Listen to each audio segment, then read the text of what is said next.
We're back. Heather, so we had Mark Warner come out, and I think, I think you saw this. He got on television very quickly and was almost, taking that role. And people should understand what happens here. Like, even if you were to get rid of the filibuster for legislation, all that would do would be to change the cohort of people who would be sort of like pushed off the island as to who gets to be in the middle. There are a group of senators who want to be at the fulcrum of everything.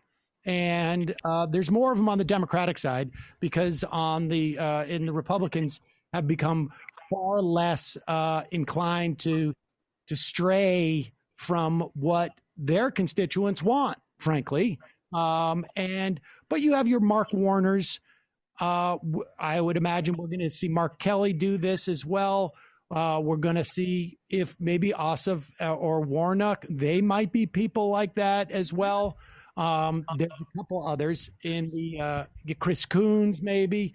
There's a couple others in the Senate who are always going to do this. They're going to go, and presumably they have no ideology, although it turns out to be a policy set that helps people whose ideology might be that we need to maintain wealth in a certain group of people. Like, give me your sense of where do you think Biden's going to be on this? Because he already did that. He sent the signal to the Democrats, like, just, calm down, don't ask for too much. We know back in the day, you and I used to talk about this all the time. He did an end run against Harry Reid when the Republicans were up against it. There was a fiscal cliff. This was back in 2010, I think it was.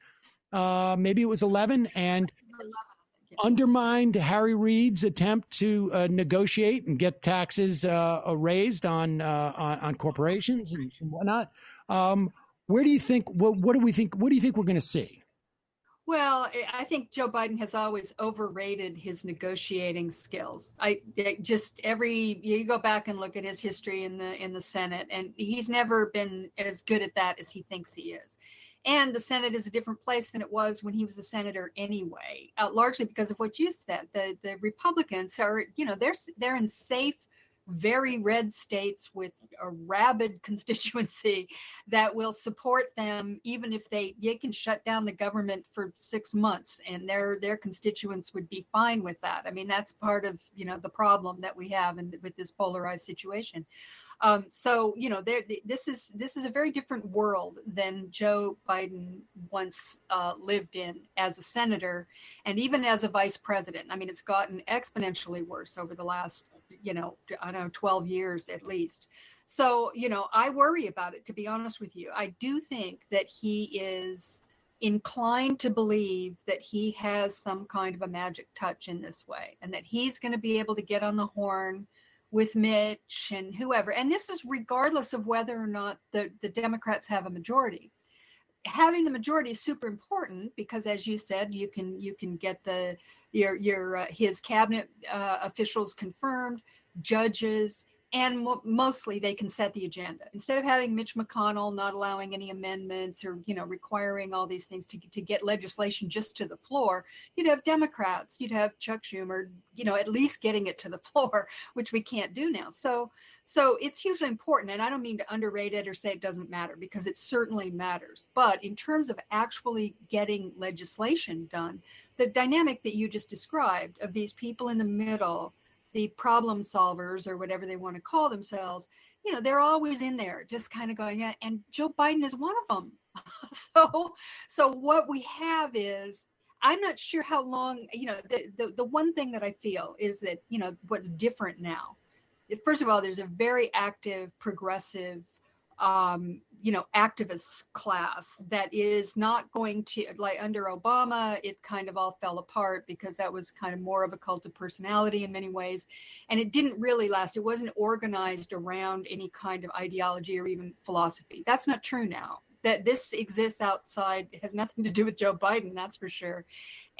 But there is a recognition of how to leverage power within the institutions. I'm seeing a lot more of that, a lot more of savvy kind of using progressive strength within the two institutions. And it's not, you got Bernie Sanders over there kind of, putting his arm around Josh Hawley on the, the senator for Missouri with, I mean, Josh Hawley is not our friend. I mean, I hope everybody knows that. But there was Bernie Sanders making common cause with him over trying to get the, this COVID payment up to $1,200. See, that's the kind of savvy maneuvering that you haven't seen from the progressives in the Congress doing very much of. So I think we're going to see more of that, and there's going to be much more pressure on Biden and much more pressure on those centrists than there used to be. And they're using it wisely. It's not just flailing around saying, let's go, pound on the doors of the Congress and do, I mean, there'll be some of that, which can sometimes be useful. But this is actual institutional power being used to push people in ways that, particularly to push these Republicans in ways they really don't want to be pushed. So I'm on the one hand, I'm totally prepared to see a lot more of this Mark Warner stuff where he gets up and goes, yeah, they all sat around for months. The Democrats and the Republicans couldn't get anything done. Then we came in and we sat down and we hashed it out and we got her done, and it's just kind of, oh, shut up. I mean, where were you 6 months ago, Warner? You weren't doing anything. And now you're coming into, sailing in at the end when, time was running out and everybody had to get something done or there were going to be, deaths as a result. So shut up.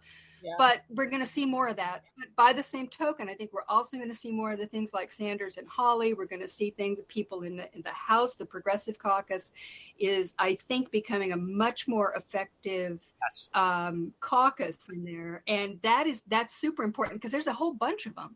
And if they can actually, leverage their power in there, then we're going to see some pressure in the House. And, whether Biden likes it or not, he has to deal with that side of his coalition as well. And there are a lot of them. So, and I think we can look at that's basically what I think we can look at his cabinet picks and we can see somebody who's trying to sort of like placate different parts of the party. And, I think he is inclined to placate the sort of the high dollar folks and the more conservative elements, but there has been at least a recognition.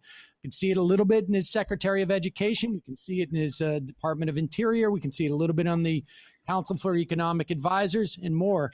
Heather, thank you for your insight this year, and we will rely on it again next year. Folks, if you're watching us on the Choice app or I should say the Peacock app on the Choice channel, you can watch us at 5 p.m. or 10 p.m. We've got best of happening for all next week. Yeah. And you can also just search Majority Report on the Peacock app and you can find us at any time. We will be back January 4th with our next live show. For Emma and Heather, we'll see you then.